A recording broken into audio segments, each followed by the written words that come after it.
1.5 years after Avondale Heights mum Karen Ristevski disappeared from the family home, her husband Boris has been charged with her murder. The massive development started at 7:20 am today when detectives from the Missing Persons Squad swooped on Mr. Ristevski and arrested him. He was charged with 1 count of murder. Mr. Ristevski fronted court at about 10 am. Custody officers brought him up to the courtroom, which was packed full of journalists and police. He was wearing a light t-shirt and had a thick beard. He looked incredibly tired.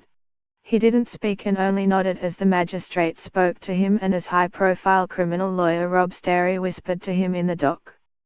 Sterry revealed Karen's husband will be pleading not guilty.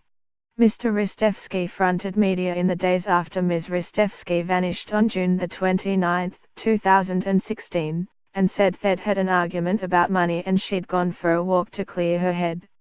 Since that day, the Missing Persons Squad has conducted widespread searches behind the family home and in Tula Vale. Ms. Ristevski's body was discovered in the Maystow area on February 20 by a bushwalker. Mr. Ristevski made no application for bail. He'll spend Christmas behind bars and will remain in custody before front court again on April 18 next year. Police had previously said Mr. Ristevski was a suspect in his wife's murder. He had been unable to explain his whereabouts for 100 minutes on the day she disappeared. Ms. Ristevski's car was caught on CCTV being driven through Diggers Rest on June 29, but police have been unable to verify who was driving it. Her husband told police he took the car out for a drive on the Caldia freeway to test a faulty fuel gauge. He claimed he went over a bump, which rectified the issue, so he turned around and came home.